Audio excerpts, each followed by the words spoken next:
I'm Anderson Hurst. I'm going to tell you why we just might have watched the two MVP candidates duel each other this past weekend. Oh, my MVP candidate is me and you.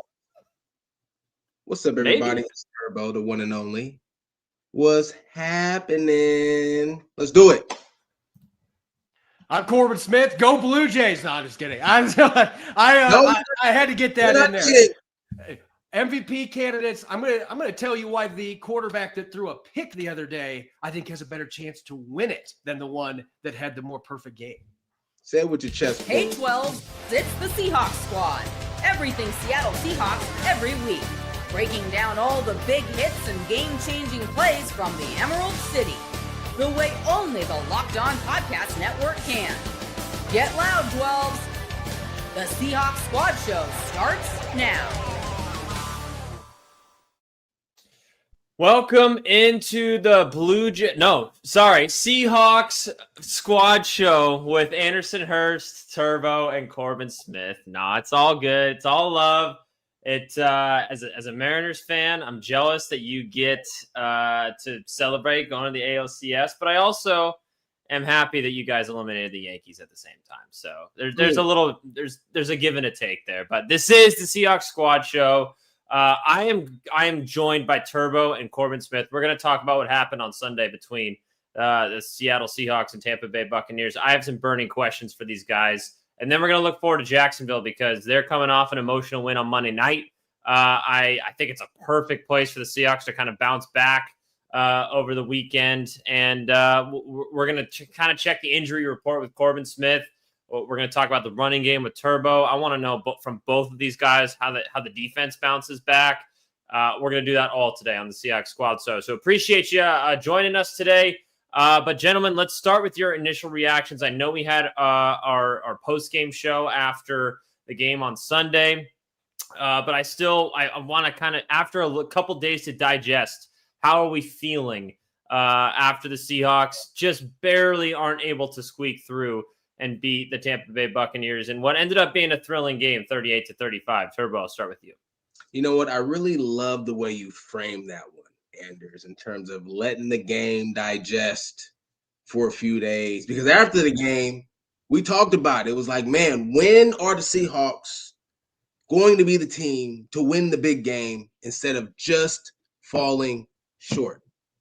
And I have to go back to my experience as a player and being a part of a couple of different types of teams that had been struggling for a good number of years before, I guess, reaching that pinnacle to becoming a good team.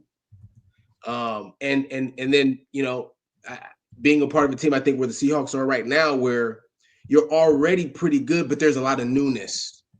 And so there's this continuity that needs to be developed. And so my point is, after sitting on it for a few days, I realized, what are we going into week 5, 6? 6. This team's still learning. This is a learning team in terms of one another on how to execute and be better at the end of games so that they come out on tops, which to me provides the space to actually have a positive outlook for the Seahawks the second half of the year. Yeah. They get into a situation with the 49ers like they did in week 1, whenever we play them again, 15 or whatever it is. I think that we'd be a better enough team at that time that we've learned how to win those games. And so, although I'm disappointed at the loss, Anders, Corbin, after sitting on it for a few days, I'm like, you know what? These losses are actually really, really, really powerful learning lessons for the team right now for the back half of the year when the games really get tight. Yeah, I guess that is one way to look at it, Corbin, is you're going through it now and you're kind of figuring out what your team is like now. And I'd rather do it now in October than later in December and January, right? So hopefully the adjustments are made. But I don't know how much film you've been able to watch, Corbin, but I'm curious on what your thoughts are after being able to digest the game tape a little bit after Seahawks lose to the Tampa Bay Buccaneers on Sunday. Yeah, I watched the all 22 four times through, so I'm feeling pretty good about breaking this game down. I'm in a little different spot than what Turbo is in. I agree the lessons learned thing, especially as a former coach, like there are a lot of small things that if they would have just done them better, they win that football game. And you can learn from those things, your newness of it. But I'm also going to say this. I was incredibly disappointed with some of the things that led to this loss. And I'm going to start off with the pass rush or the lack thereof. Like that to me is an area that I'm getting increasingly concerned about with this football team, particularly the edge guys. I expect Leonard Williams and those guys, they had an off game Sunday. I expect they're going to bounce back. We've seen them do week in, week out, be extremely disruptive. But the edge guys, especially now that Derek Hall is going to be out for a little while, we don't know when DeMarcus Lawrence is going to be back, did not practice today. Who knows if he plays this week? They are in a tough spot at that edge position. Nwosu's playing with high energy. He's getting to the quarterback, but he missed several chances this last weekend. Still seeing some rust that he's trying to shake off with all those games he missed the last 2 years. Boy, Mafe, like if he wants to get paid, he needs to start playing like it. Like he's just not contributing near enough what this team expects out of him.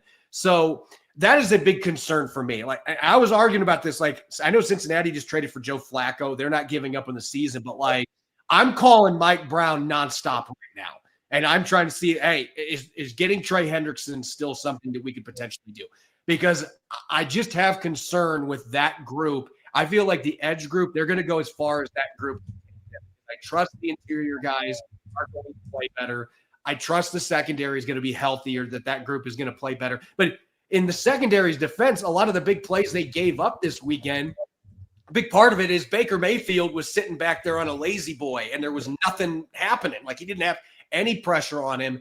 And you can only cover so long, especially when you're playing players like Emeka Egbuka who get open really easily. Like you cannot let a really good quarterback have time to carve you up. And when they did get pressure, he just evaded it and they didn't finish. So that was really the theme of the game. I actually have an article on EmeraldCitySpectrum.com right now with all 10 of the explosive plays they gave up. And the two biggest themes were the lack of pass rush and the drops in the middle of the field really were way too short for a big chunk of the game. The linebackers, when Nick Emanwari was in there, and give the Bucs credit, they were mixing in some curl routes to keep those guys occupied, and then they were attacking that area right behind them and in front of the safeties, and they just killed the Seahawks off play action doing that. Most of those big plays came on 1st and 10 with play action, so they came in with a clear game plan, and they executed it. The Seahawks have got to just be much sharper front to back and marry up the pass rush with their secondary moving forward. That was the biggest problem, and Mike McDonald took blame for it. I think he should have. They didn't look prepared to play in this football game. Turbo, is it as easy as being able to bounce back against Jacksonville, who, like I said, is coming off a very emotional kind of last-second win against Kansas City on Monday Night Football? Short week for them.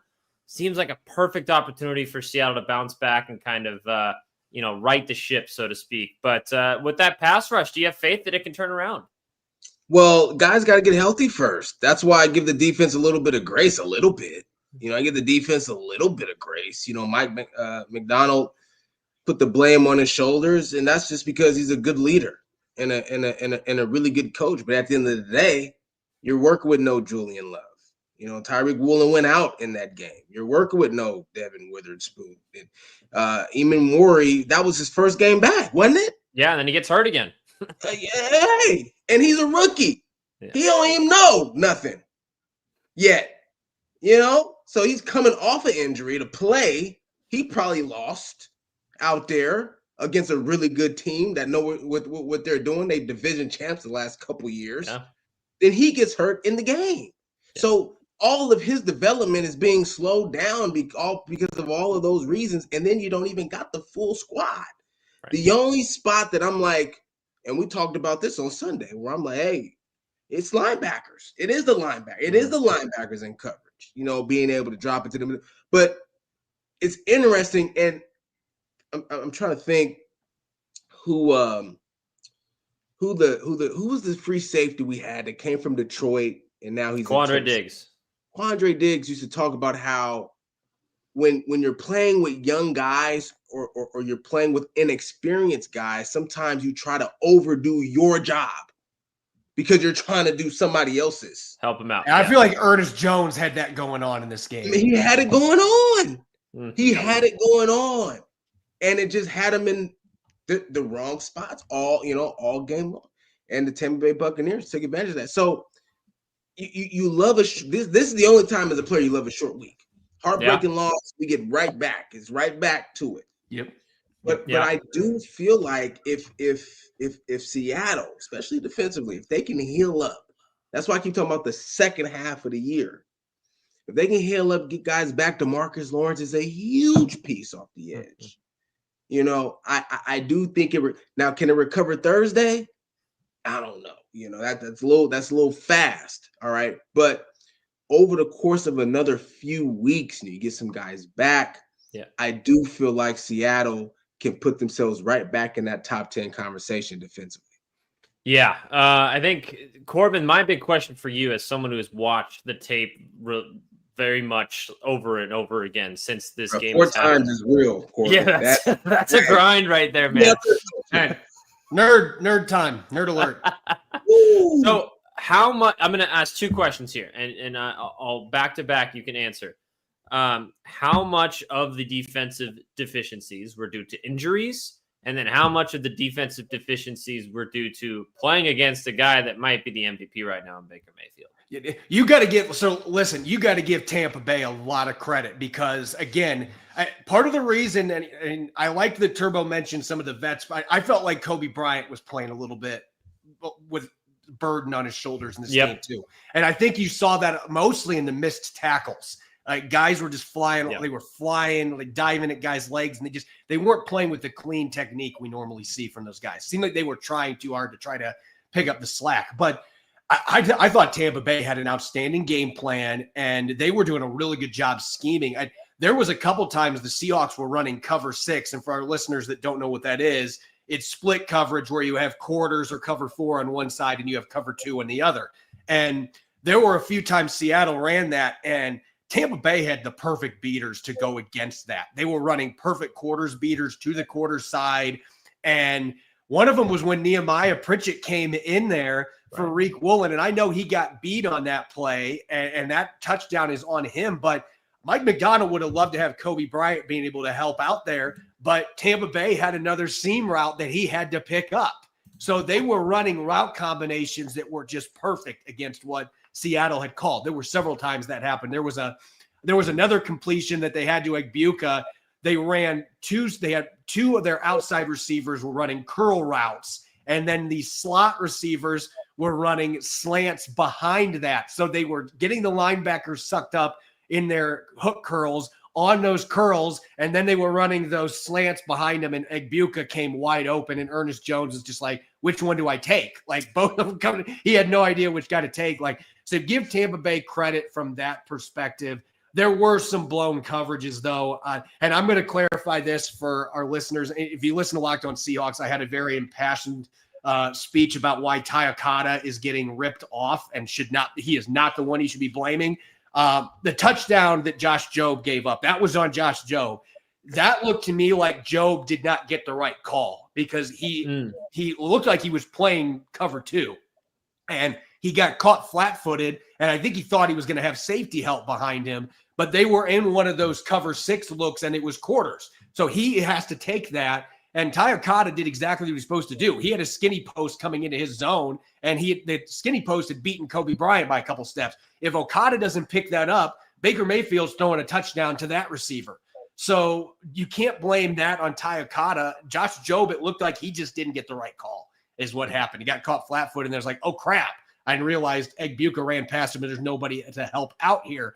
So there were some communication busts, some coverage busts in this game as well. But I think you have to give Tampa Bay a lot of credit too. They schemed the living daylights out of it in this game, and they deserve a lot of credit.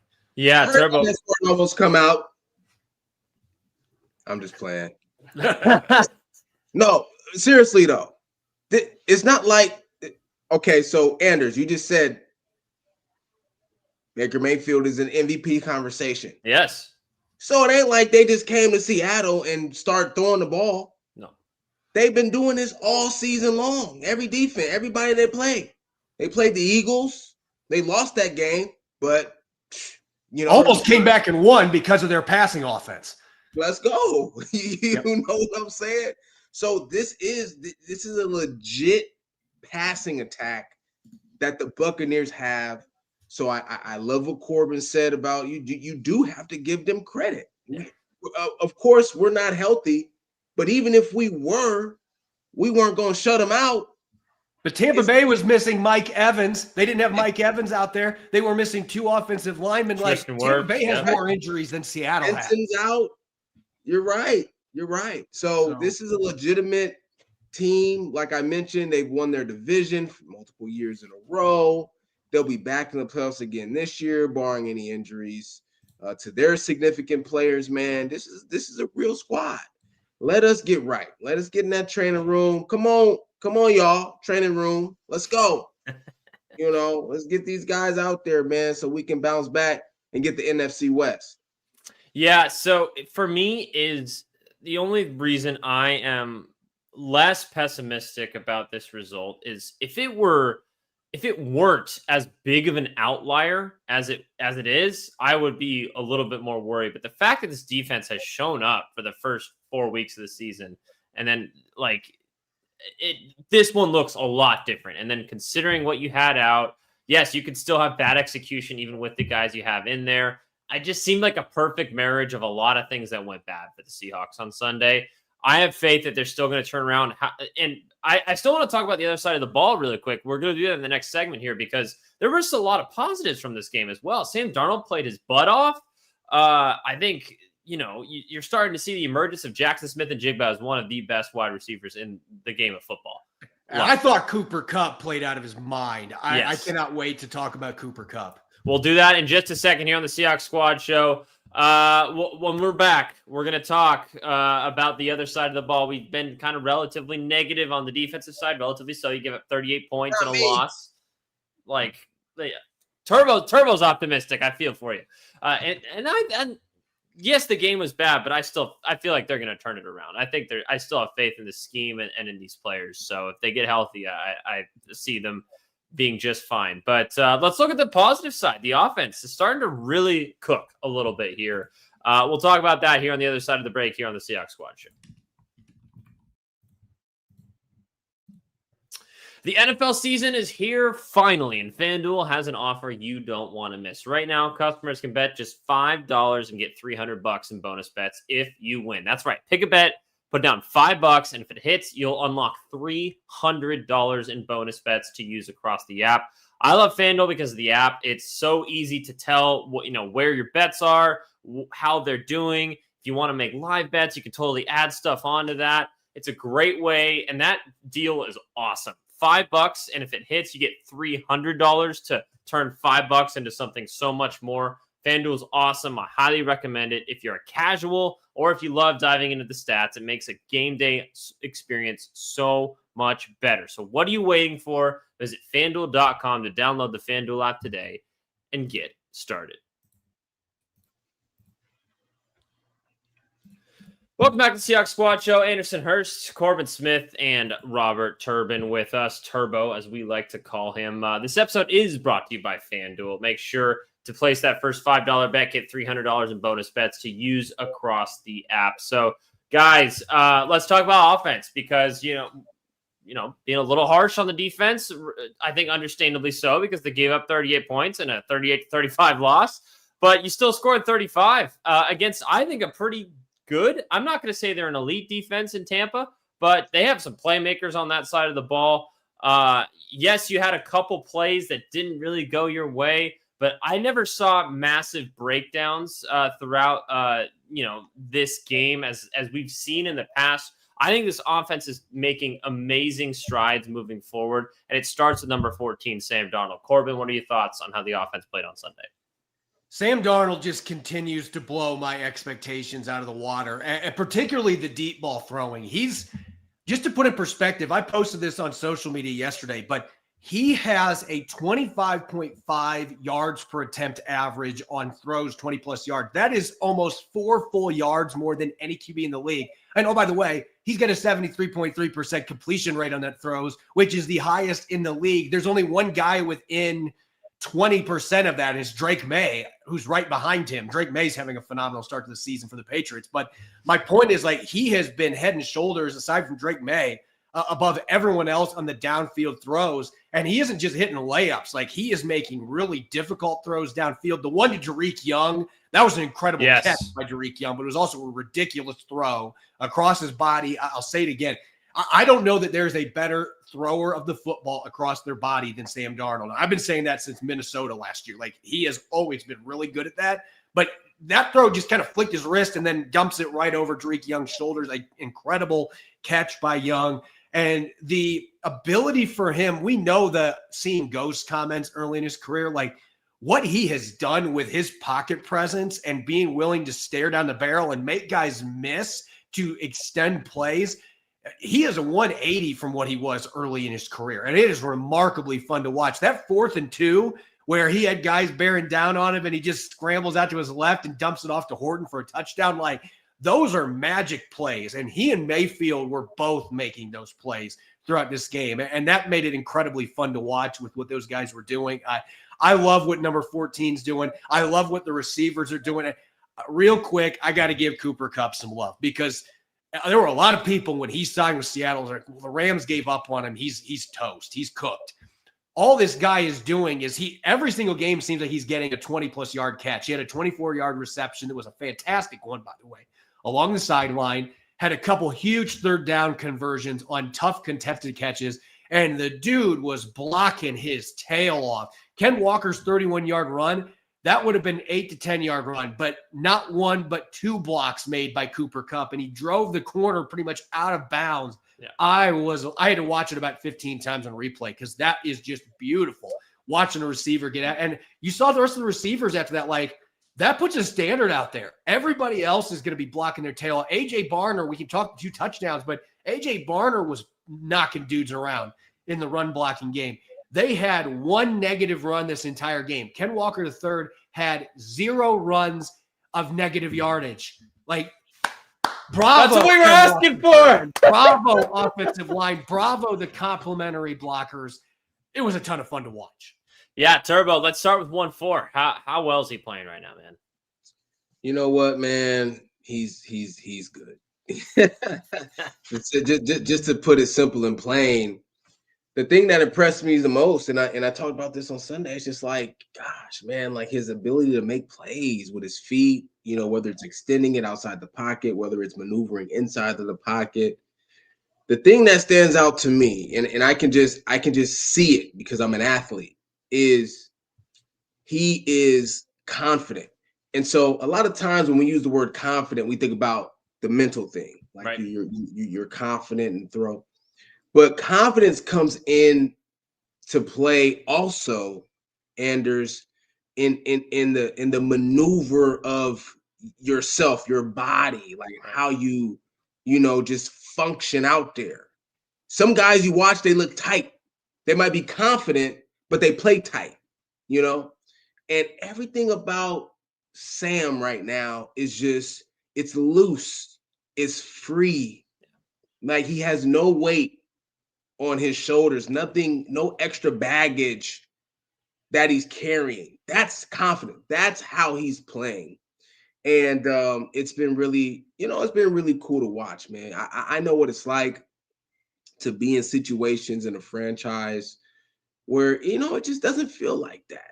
You feel an extra sense of pressure. You feel incompetent. You don't have significant confidence. You have belief, but you just don't quite have the confidence, right. when you're out there playing. And it impacts not only the result of your play, but how you play, like how you play. And right now, where in other areas, in other places, Sam Darnold looked really stiff. And he looked like, I think Corbin said something about deer in the headlights or something like he just didn't. We had a comment. Oh, I was seeing ghosts out there today. seeing ghosts, right? And he's got who can see ghosts? Can Superman, somebody, some superhero, whatever superhero that is that exists, that Sam Darnold got it right now. Yeah. There's no ghost that can, scare him away right now. And so so I think about it from that standpoint. And so I just think that it's really cool to see somebody bounce back the way that he has in his career. Yeah, and we've been pretty used to this reclamation project, and we saw two of them go at it with Baker Mayfield and Sam Darnold. Both those guys kind of were written off multiple times by wherever they ended up stopping in their careers, and they've now found homes that they've been very successful at. Sam Darnold, of course, last year in Minnesota as well. And I think one of the biggest questions this year, obviously, when you look at your quarterback, is when he's had one good year, and it was the year right before he came to your team. But then the rest of his career before that was like, okay, this guy looked like he was going to be a bust / backup quarterback for a long time. Which one is he? Is he the most recent one, but it was only for a year, or is he the 6 years leading up to that, or 5 years leading up to that? And I think it's overwhelmingly been the case of he was as good as he was last year. He might even be better this year, which is crazy to think about. I don't think any Seahawks fan would have expected him to be better than he was in Minnesota last year. So how well he's playing right now, it's so fun to watch. I love your confidence piece there, because one thing that I always look for in a quarterback is how controlled are they in this offense? How much control do they have over the offense? You could see quarterbacks making plays, but when the team's late getting out of the huddle, they have a lot of, pre-snap penalties. You could tell there's just not a lot of functionality in the rest of the offense. Even if it's not specifically the quarterback's fault, it's the quarterback's job to lead that whole offense. I see none of that with Sam Darnold. He's the guy. He has his guys ready to go. He knows exactly the calls that he's making. It seems like he's in total control of the offense. And it's such a relief to see that your guy that is in charge of everything offensively, he has the ball on every single snap, is in this much control of the offense. Do you see the same way? No doubt. The thing that I wanted to highlight was sometimes as a player, most of the time, I think too, you have to be in a situation where you can see it. Yeah. So it's like when you're growing up as a kid, you become an adolescent, you're growing up, and your dad, your mom, your uncle, your teacher, your coach, what are they? You are who you hang out with. Yeah. Be careful who you choose to have as a friend. Be careful who you choose as a mate. Surround yourself with good people. And so when you go to a franchise and you're surrounded by crap, it's kind of hard not to play like crap. Mm-hmm. It's kind of hard not to play. So for Sam, it's like, okay, he goes to the Niners. And as much as we dislike the 49ers, I think we have enough sanity to understand they got a good franchise over there. Absolutely. You know what I'm saying? Absolutely. Tell the truth about that. And he's like, oh, wow. This is what it looks like. This is different. This is crazy. Yeah, awesome. We'll bring Corbin back in here. We're just talking about kind of the evolution of Sam Darnold here. Mm-hmm. And I think going into the season, Corbin, a lot of Seahawks fans were like, best case scenario, he's as good as he was in Minnesota last year. But I even expect a little bit of a regression, because that was just 1 year, and the rest of his career he's been something else. Is it crazy to think he's even better now? It is, but it shows you just how much coaching truly matters.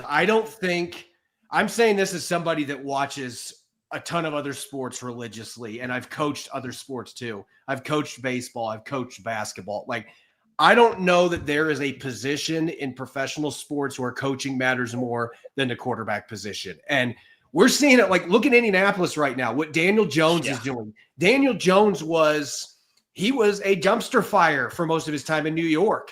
He's gone to Indianapolis, and Shane Steichen's given him confidence, and he is playing out of his mind. Not quite to the level that Sam Darnold is, but You saw it the other day with Mayfield against Darnold. Those guys were on the same roster in Carolina, and neither one of them could cut it there. Yeah. Like that, it's so much about the foundation with the coaching and then the organization, making sure that you put these guys in positions that they can be successful. That's where that culture word comes into play. And I feel like so many people throw that around as just kind of a word just to have come out of their mouth, and they don't really instill what they need to have real culture. But the Seahawks for years have had that now with 2 different coaching staffs. Yeah. And you got to credit Mike McDonald for being able to do that.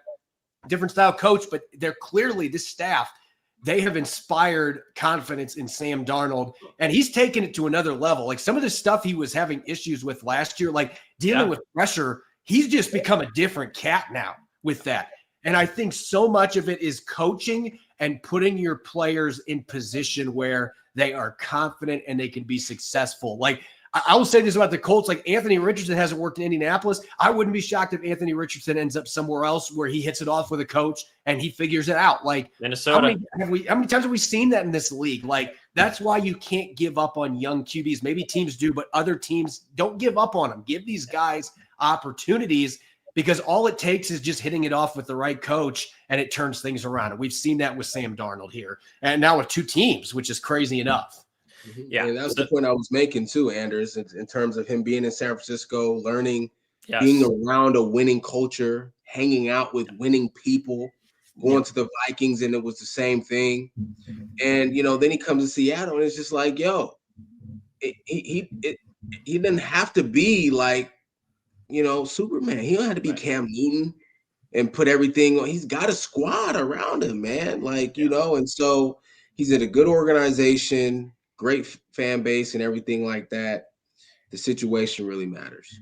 Yeah, and he's even talked about it before, how Brock Purdy, was 3 or 4 years younger than him, was someone who kind of taught him the ropes a little bit. So rare you see that from quarterbacks, where a guy that's been in the league less than you has taught you something about what's going on. But Sam Darnold was, credit to him, open to that, and you saw. It also speaks volumes, Anders, to the coaching that he did not receive in New York. Good point. Yes, and Carolina. Yeah, we can't forget. We can't forget that stuff. Look at how Mac Jones is playing right now. Mac Jones. Yeah. Guys, I'm telling you, the Turbo, it's funny because Josh Rosen actually was with the 49ers briefly, and then they let him go. So maybe that was pushing it too far, but I feel like they could call Josh Rosen up now and be like, I know you haven't played in the NFL for 4 years, but Kyle Shanahan just finds ways to, these guys want to play for him, and he puts them in position where they play to their strengths in the system. Yeah. And it works beautifully. You got to give him credit for his ability to do that. It's phenomenal. Yeah, he's one of the best at it for sure, and I hate admitting that because I hate the 49ers. But okay, let's look ahead to Jacksonville on Sunday, because I mentioned earlier a couple times, Monday Night Football for them, an emotional win against the Chiefs, a last-second sort of situation. They're playing really well. Jacksonville looks like they might be a legit team, which is weird to say in the year of our Lord 2025. But we'll look ahead to them. What kind of matchups are we seeing in that game coming up this weekend? What needs to change defensively? We'll take a look at the injury report as well. All coming up here on the Seahawks Squad Show. I'm Cody Rourke from Locked On Broncos, and this episode is brought to you by Peloton. Peloton is shaping the future of fitness with the brand new Peloton Cross-Training Tread Plus, powered by Peloton IQ. This is Peloton's most advanced equipment yet, giving you real-time guidance and endless ways to move, whether you're running, lifting, or you're cross-training with your favorite instructors like Alex Toussaint. It's training reimagined to make your workout more personal. Peloton is built for breakthroughs with features that help you plan, stay motivated, and hit peak performance. You can let yourself run, lift, flex, and go, while Peloton handles all the rest. Plus, Peloton IQ provides real-time strength coaching, tracking your progress and suggesting weights that challenge you so you can get stronger. Plus, the new movement tracking camera, it counts your reps and corrects your form in real time, making sure every rep is safer and smarter. So let yourself run, lift, flex, push, and go. Explore the new Peloton Cross-Training Tread Plus at onepeloton.com. Welcome back to Seahawks Squad Show. Anderson Hurst, Turbo, and Corbin Smith with you. Of course, Robert Turbin, former running back, Super Bowl champion. Love having him on the show. Thank you guys so much for tuning in. Appreciate all y'all. However you're consuming us, whether it's live here on YouTube, whether it's in the podcast form after the fact. We're taking a look at Jacksonville Jaguars over the weekend. I believe they're 4-1, which is crazy to think about, considering that I thought they would be one of the dumpster fires this year, but Liam Cohen has those guys playing hard, great defense. Trevor Lawrence is learning how to play some complementary football. Travis Etienne, really good running back in today's NFL. There's a lot of good pieces on that team. But I will say, kind of as they establish themselves as a formidable opponent here in the NFL, with a big Week 5 win over the Chiefs on Monday Night Football prime time. They got a short week coming back home that Jacksonville does. So the Seahawks, I feel like it's a perfect opportunity for them to take advantage against a good team. So I'm not saying this matchup is going to be necessarily favorable in terms of the personnel, but I'm just looking at the emotional side of things. Corbin Smith, do you agree with me? Do you think this is a good opportunity for Seattle to get right here in Week 6? It is, but they got to come in. They got to come in ticked off. Right? Yeah. They've got to play angry football this week because I can tell you the other team's going to. And it's funny. Sometimes when you have those big wins, there can be an emotional letdown. I don't think Liam Cohen is going to allow that to happen. Like He's got those guys believing every single week that we are going to go win football games. They could be 5-0. The other game, they had a pass interference penalty. They ended up costing them against Cincinnati, and they could have easily won that game. Like this team has been real. They have been very opportunistic. They've created 14 turnovers in 5 games on defense. Now, that's not going to continue at that pace. Are they going to be able to continue winning games when that starts to happen?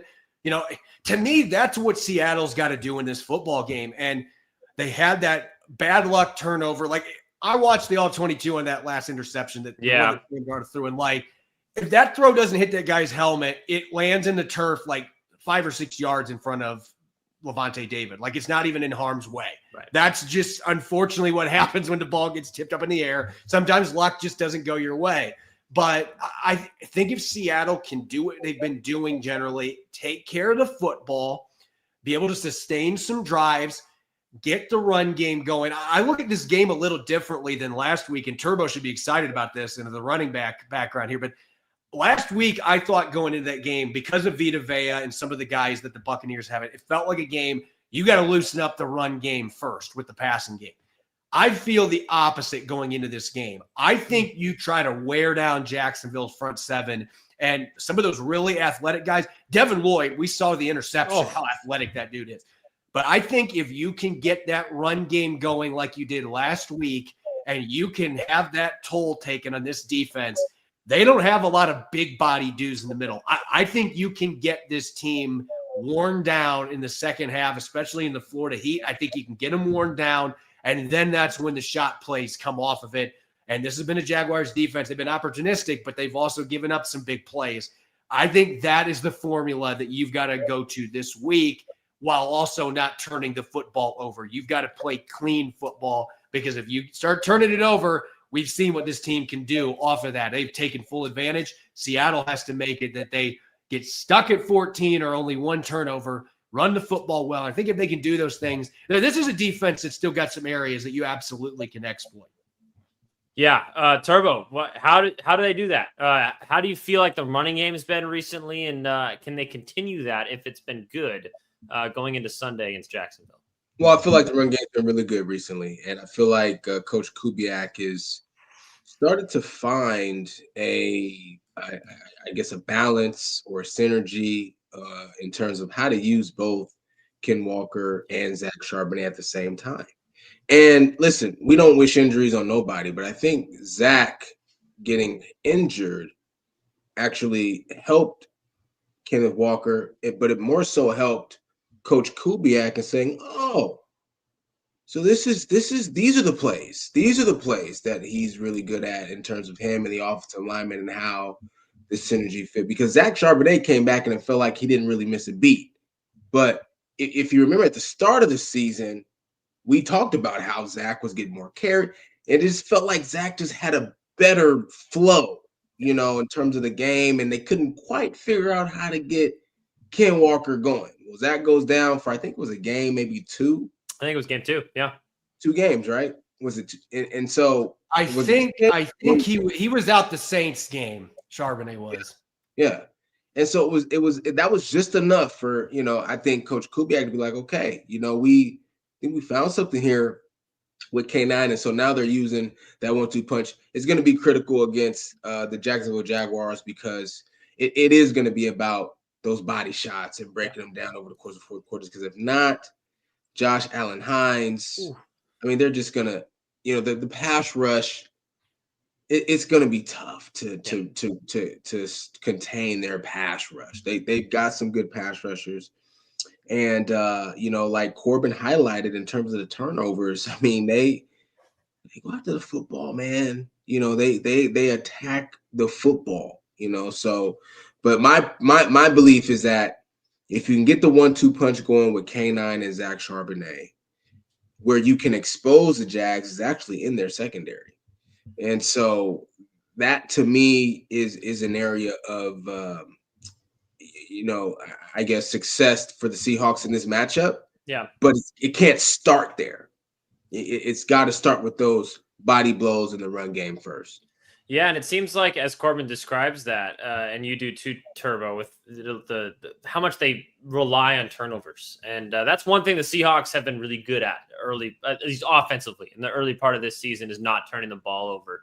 And I know they have a couple last week. One of them was really fluky. It's one of those situations where I don't feel unconfident about Seattle's ability to keep the football out of harm's way going into Sunday. So I wonder if this is kind of if you're ever going to go up against I would say a top 10 defense in terms of, if you're evaluating them at this point in the season in Jacksonville, that this is one of the few that I would feel really, really good against because of the way they get things done.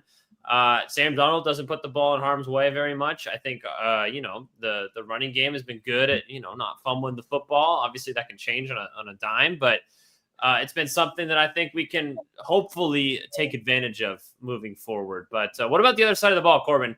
Do you have any updates regarding any of the guys that have been injured over the last week or so, whether that's DeMarcus Lawrence, Julian Love, Devin Witherspoon, Nicky Manwari, those guys? Well, Manwari was limited today at practice. I would think that he's going to be fine by the weekend. Okay. The rest of these guys, though, it's anyone's guess what's going to happen. And Mike McDonald basically said, we're not going to know till the end of the week. And so that's DeMarcus Lawrence with the quad injury. He didn't practice today. Devin Witherspoon, I'm starting to get a little concerned there. Like they did imaging, and obviously they didn't see something that was a major issue, because otherwise they would probably be putting him on injured reserve. But he's still out, did not practice today. Julian Love did not practice with his hamstring. Reek Woolen was listed as limited. He's in concussion protocol, but that he was probably doing his protocol stuff on the field. So yeah, look, we're not really going to probably know till Friday, and maybe not even till kickoff, what's going on in that front. I know McDonald wants to get those guys some reps. He doesn't like playing guys on game day that haven't had any practice reps, but they're going to be seeing this out all the way to the end of the week to see who's going to be making that trip to Jacksonville, that long trek down to Florida. So at this point, there's nobody that you can just definitively say is going to be ready, though I would say Nicky Manwari is going to be fine for this weekend. Turbo, what do you think? How does the defense bounce back against someone like Trevor Lawrence? It seems like, again, this seems like a relatively good matchup for, a banged up defense coming in. They don't have, I know everyone has been obsessed with Brian Thomas Jr., and it seems like he's been a really big piece in their kind of resurgence offensively. And Travis Etienne's a really good running back, but it's not like they have a Christian McCaffrey or even like last week in Emeka Egbuka to really strike fear into the defense. So how do you think the Seahawks defense matches up against the Jacksonville offense? Well, I think even with the injuries, we match up fine. The key is going to be getting Trevor Lawrence uncomfortable. That is the guy. Like, to me, even though he's ascending in a lot of ways in his game, and this offense is, I guess, coming together in a lot of ways, they're going to lose their tight end, Strange. He's out for, I don't know if he's out for the year, but he's out for some significant time, and he was having a good start to the season. But to me, Trevor Lawrence strikes me as a guy that you can rattle. And that's what it's going to have to be about. And, I think for Mike McDonald and Corb, you probably have a good feel on this, particularly last week, how much he brought pressure. But if you're not able to get home with the front four, you may want to take some chances early to try to get Trevor Lawrence to feel uncomfortable there in the pocket. And I think that might be a strategy for victory for the defense. What do you think, Corb? Yeah, look, I think when you look at Trevor Lawrence, and I'm even saying this for this year, I think he's made a lot of strides. But this is a quarterback that if you can get interior pressure, so I'm looking at Leonard Williams, I'm looking at Jerry Reed, Byron Murphy. Like last week was kind of an embarrassing game for those guys. Like I can't remember positives with those dudes. And it was just a quiet game. They went AWOL. You got to have those guys wrecking things from the middle. They got to be wreaking havoc. And if they're able to do that, and your edge guys are containing, because Lawrence will run. We saw that Monday night against Kansas City. He's athletic. The dude will go out and make plays with his legs. Even when he trips himself up, he finds ways to score touchdowns. But, they've got to be able to get interior pressure, because if you get in his face, he will uncork some bad throws. He will be too confident in his arm and throw into double and triple coverage. That is still an issue that he has to work through. And I think Liam Cohen is trying to work through that with him. He will still do that. The Seahawks can create some pick opportunities here, but I think it is going to start and finish with those interior guys. The edge guys can make it a lot easier for them if they are able to produce some. Both those groups feed off each other. If Boye Mafe is able to get some pressures off the edge, it's going to take a toll on those edge guys, and it's going to make it easier for the interior to start getting rushes. But they've got to be able to rush the passer. And like you said, Turbo, if they're not getting it done, and then Mike McDonald, he starts getting in a position where last week he really didn't want to blitz a lot, but he had to start doing it some in the second half.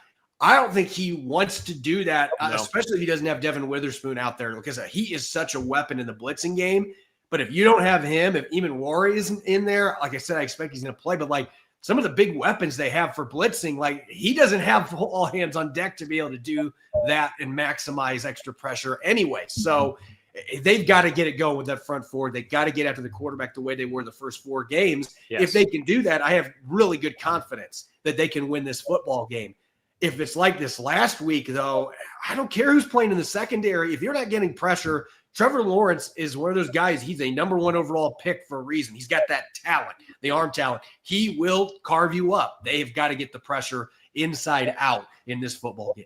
Yeah, it just seems like one of the calling cards for this defense for the first 3-4 weeks was the fact that how much pressure they were getting without blitzing. And then Mike McDonald's able to do all of his weird mad scientist crap in the secondary where it's just I don't know what to do. And young quarterbacks just cannot figure it out. Yeah. But when you cannot get pressure with four, maybe 5 guys, depending on if you're sending one there, that's where I think everything changes for this defense. And that was, I agree with you, Corbin. That was one of the big takeaways that I got from Sunday. That was not a portion. I get you're missing DeMarcus Lawrence, but that's it. That's not the portion of the defense that was really heavily hampered by injury. That is something that you expected them to basically be as good as they were for the rest of the season, and they were absolutely not against a depleted offensive line. So hopefully they can turn things around. I saw a lot of individual efforts that I think could be better for the Seahawks moving forward. So I expect this defensive line to turn around. I still need to see Byron Murphy be that guy. I need to see him be that first-round pick that the Seahawks spent on it 2 years ago. So, or last year, I guess. He looked like it the first 4 games. Yes, he did. That entire D line kind of they went ghost mode Sunday. I don't know what happened, but they didn't show up. Yeah, and it's so weird to see Big Cat just not noticed in a game, but that's exactly what happened. So hopefully they turn around. Hopefully it was just one of those one-off situations where you figure it out after that. But we'll come back on the other side of the break. I know Nostradamus Chris isn't here, but we'll still do our Predict the Future segment as we always do here on the Seahawks Squad Show. And I'm going to ask what these guys think, how the game's going to go. Of course, Corbin likes to save his official score prediction for his Friday show. but I still want to know what he thinks, how he thinks this game's going to play out, and where it will be won. And then I'm going to get Turbo's thoughts on who he thinks is going to win. Will the Seahawks go to 4-2? We'll find out here on the other side of the break on the Seahawks Squad Show. Welcome back. Seahawks Squad Show. Anderson Hurst, Turbo, Corbin Smith with you. We're looking ahead to Jacksonville over the weekend on Sunday. 10 a.m. start in Jacksonville, an away game, which Mike McDonald, I believe, is like 9-1 or something like that in his career, which is crazy to think that. And then he's 4-8 at home. We haven't even talked about the home road splits in the Mike McDonald tenure. I hope that's just an outlier in terms of who you're playing. We'll get to that later. But I just want to know what you guys think in terms of Jacksonville. The Seahawks bounce back. I'll start with you, Turbo. How do you feel like this game's going to play out? The Seahawks come out victorious in this game?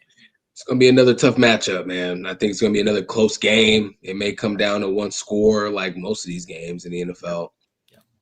It's always tough going across country, especially on a short week. You got less time to prepare. You got to take the long flight. You got to leave 2 days earlier. Let me clarify. The Seahawks are not on a short week. Jacksonville is. Seahawks played on Sunday. They'll play on Sunday again. Jacksonville played on Monday. Right. Good. Yeah. Excuse me on that. Either way, going across country is always tough. We used to go to, we had to play in Miami and right. some of those places. And for whatever reason, and during those years, Miami wasn't even that good, and we would find a way to struggle. Are you insinuating they're good now? Well, they had a period of time where they were good. Not good now.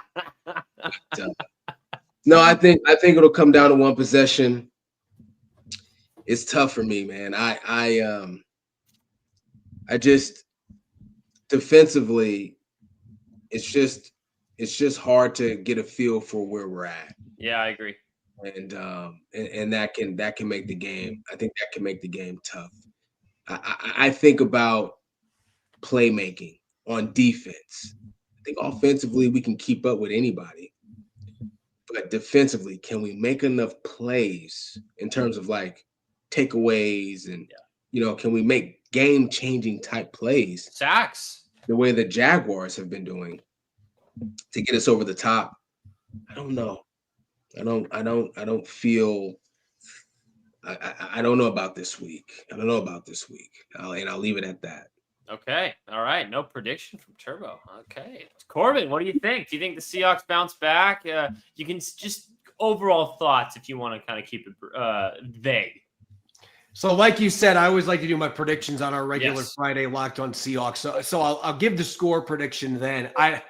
I'm with Turbo in agreement on this. I am still trying to feel this game out right now because I think Jacksonville is absolutely legit. Like sometimes you'll see teams like the one that always jumped out to me was Josh McDaniels' first year in Denver, where they started off like 8-1 or 8-2, and then they fell apart after that. That team always felt like it was a fabricated, like inflated. Indianapolis Colts, it's happening. It's gonna happen eventually. Yeah, you would think, but I don't know. They've got some pretty darn impressive wins, though, guys. Like it's not like Denver. Like back then, it was like who they beat, and yeah, that's fair. That's not how I feel with Jacksonville. Like they've had some really good wins on their schedule. They look like a team that's 4-1. Watching them, they find ways to get it done. They've been so good creating turnovers on defense, and like at the same time, I feel like there's some things that Seattle can absolutely do, and I think they'll be able to run the football. Yeah. I'm getting bullish in what we're seeing these last couple of weeks. I think you're going to see that continue to improve. That is something I think Jacksonville is going to be concerned about going into this game, and they will give up big plays downfield if you set them up. And Seattle has been as good as anybody at getting the explosives, busting out the dynamite. Like I think Seattle's offense can win this game. My biggest concern still lies, like, it's hard to predict this not knowing who's going to be on the field on defense. If they've got a healthy or at least relatively healthy Julian Love and Devin Witherspoon out there, I'm feeling a lot better about this game. If they're going out there with third, fourth, fifth string corners and safeties, then I think we could see a lot of stuff we saw last week if the pass rush doesn't deliver. So I think this is a 5-point game. Within 5 points, I think it is going to be a very close one. I'm not in a position that I can predict who's going to win right now because I need more information at the end of the weekend, and I got to keep watching more film on the Jags. But this is one that I think you could do a coin flip here, and it could be a two-face type thing with a coin flip. That's how I feel right now. Did you guys see that the Jaguars just went and got Greg Newsome from Cleveland? I did see that. Yes. Corner. I don't know how much of an impact. I honestly don't know. I'm asking. Well, I think for a good number of years he was the best corner for Cleveland, and I think this year maybe he's taking a dip. I don't know. What do you think, Corb? He was the number 2 guy because Denzel Ward has been their shutdown corner, but I liked him at Northwestern. So look, that's just playing into like Jacksonville's looking like they know that they can't play Hunter there all the time. Like he can't play both sides of the ball like he did in college. And they've had some issues with the deep ball. Tyson Campbell's a physical corner, big body guy, but he'll give up plays downfield. And he also is not ironically, in the defense that just created so many turnovers, that has not been a strength for him ball skill wise. So they're probably still trying to mix and match and see if they can find a little bit of an upgrade at that position, get a little bit more athletic, a little more ball skills, another thing to add to that turnover machine on that defense. But Newsome's been a guy that has been inconsistent in Cleveland and maybe getting out of Cleveland. We've seen a lot of guys leave Cleveland and find themselves. It's that culture thing again. Yeah, I'm feeling a little more confident than you guys. I see that Campbell was actually the one they traded, so they just swapped corners. So they just wanted to get more athletic there, I think. I feel a little bit more confident than you guys do in this one. I think this is a perfect spot for Seattle. And Corbin, you mentioned it. They have to be pissed off about what happened. And it sounds like they are. It's especially Mike McDonald. He was not happy after that game. He's not like Pete. Like Pete could always I always said this, like Pete can make a turd look shiny. Like that's just kind of the way that he is. Mike McDonald is one of those guys like he could never act because he is always showing how he's feeling. Like that's just who he is. He says how he feels. They both are very effective at what they do. But yeah, he was very straight to the point Monday how upset he was about the way that his team. Well, and I think it was a perfect combination. I guarantee this week has not been necessarily fun there at the facility. Well, and in terms of leadership and a coach, we've seen coaches kind of, I don't want to say throw their players under the bus, but they always mention, it just wasn't executed right. That to me is like, that means the players didn't do their job, right? Yep. That's not what Mike McDonald said. He was like, that's on me. I'm ticked off. I believe we should have been better. And he still believes his players should play better, but he's taking responsibility of it publicly. I think that's the perfect combination for me in terms of a guy who's trying to turn things around. And I also look at that road record, 9-1. Something has to be what you're doing is you're doing really well. If you have a 9-1 road record with a year and a half almost of experience as an NFL head coach, I don't know, man. I also think that Sam Darnold, the way he's playing, is absolutely real. I think he matches up well against this Jacksonville defense. Just protect the ball, which he's done a really good job of early part of this season. You guys talked about the run game. I think you can be successful with that in this game as well. It might be high scoring again, but I believe that Seattle makes enough plays in this one. And Turbo, I think that's a great way to put it, where you have to make some plays defensively. You can't just hold on for dear life and hope your offense bails you out. You have to make a couple plays in this game. And I feel like they do. I think Nicky Minwori, before he got injured, was still looking really good. I am very excited to see how he looks, hopefully in a full game for this defense. I think he'll be a difference maker. I really, really do. So I predict the Seahawks win.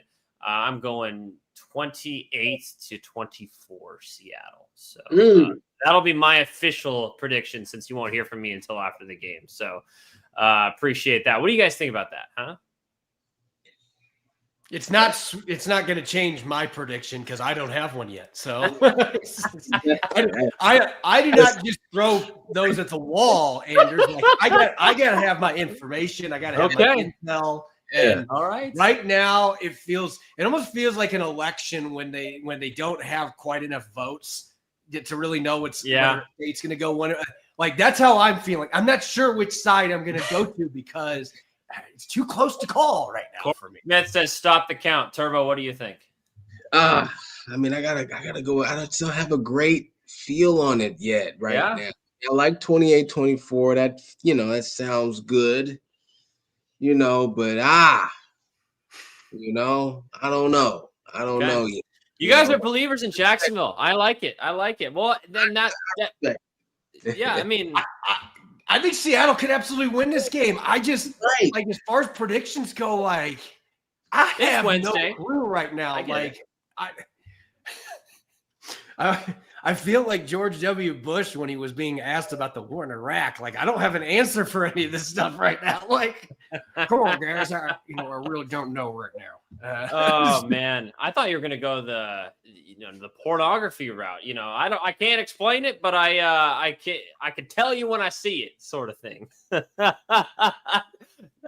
a good way to describe this game too. You have to wait until you see it. Yeah, 100%. Yeah. Because the Jaguars are one of those teams that they could just go out there and lay an egg. It's not like they dominate, So this would be my closing. We'll get our closing thought here. My closing thought here: if the Seahawks do not get 3 sacks minimum on Trevor Lawrence, they are losing this game. And I'm going to add to that. If that happens and they have another game where the pass rush is not here, there will be a trade next week. I am 100% guaranteeing that Seattle is going to go get somebody, whether that means Kayvon Thibodeau coming over from New York, if that means they call up about Hendrickson. Let's say the Bengals lose this weekend. They're playing Green Bay. They might say, you know what, but we're going to see if we can move somebody. I think John Schneider at that point, if you're 3-3 and your pass rush is failing you the last couple of weeks, John Schneider is going to be proactive. He always has been around the trade deadline. I think he will go out and make a move. I think there will be dominoes there. If the pass rush shows up, he still might go out and make a trade because that's what John Schneider does. But I am guaranteeing he makes a move next week if that pass rush doesn't show up and they lose this game. Turbo, last thoughts. Let's go. Let's go get it. I can't wait to see it. I'll be interested to see who they trade. I've got a couple players in mind. Ooh. But it'll be interesting to see who to see. I think the Seahawks are going to make a trade either way. Future episode idea. Let's go, Turbo. I love that. I got one other name to throw out there. He played for Seattle before. I have not seen the same Tyrese Knight this year. I think Drake Thomas playing him too much on defense. I like him on special teams, but he has struggled. Like Cody Barton, I always thought was an underrated player when he was here in Seattle. He's been really good the last 2 years. Look at Anders. Anders is one of those guys. Sorry. Hell no. Denver made the playoffs last year, and a big reason why was Cody Barton on defense. I was shocked they didn't bring him back, to be honest. I thought you were going Bobby Wagner with that one. I was about to get excited, and then he goes, why would the Commanders trade Bobby Wagner? I don't know. The Titans aren't going anywhere. Like that, at least Bobby Wagner to Cody Barton. Oh, man. All right. No, I'm with you. I think he gets a lot of hate, and you can never have too much depth, especially in that position. He kind of, he was a draft pick, so it's a little different, but it's kind of how I feel about Tyakata right now, where I'm just like, why is everyone blaming Tyakata for everything? Like, Tyakata is not the one that gave up that touchdown the other day. He was the only one that had pass breakups. Like, he was the only one that was in the secondary that was dishing hits on guys. Like, what are we blaming? We're blaming the wrong guy here. Like, I always felt like Cody Barton got blamed by fans for stuff. I'm like, that's not even his responsibility. And like, coverage is the biggest issue. He's a safety in high school. Like, that's the kind of guy they need to put next to Ernest Jones. If Tyrese Knight is not healthy, which I'm wondering if he's healthy. He just doesn't look right to me. So anyway, I've gotten a lot of extra thoughts in. Anders, you can get yours in. No, it's all good. I appreciate it. This is why we have these squad shows, little long form, big discussions here. Hopefully my prediction becomes true, not just because I want to be right, but I want the Seahawks to win, obviously. These guys aren't as confident as I am going into this one on Sunday, so we'll see what ends up happening. Of course, we'll always have your post-game show right after the game here on the Seahawks Squad Show, Locked On Seahawks, YouTube channel, podcast, wherever you find that. Thank you so much for everyone for tuning in today. We'll talk to you again soon. Corbin, where can we find your work on both Locked On Seahawks and Emerald City Spectrum? Yeah. All right. Those of you listening to the show, make sure you're subscribing to Locked On Seahawks 5 days a week. And we got the 2 extra squad shows as well. You can also find all of my written work on emeraldcityspectrum.com. As I mentioned earlier in the show, I have got a very detailed all 22 breakdown on the site right now of the 10 explosive 16-plus yard pass plays Seattle's defense gave up. And I let you know what went wrong on every single one of those plays. And right now, if you get a subscription, an annual, a $60 subscription, if you get that subscription, you're entered in for a chance to win a JSN throwback jersey. So good chance for you to get some Seahawks merch. Hell yeah. Didn't he just get drafted like 2 years ago? Yeah. Why does that matter? Throwback. He just said it like throwback jersey. Oh, like it's the throwback jersey. It's the royal blue throwbacks, man. That's all. I'm just talking. All right, Turbo, where can we find your work? I don't work. No, I'll just play. I am debating just ending it right there.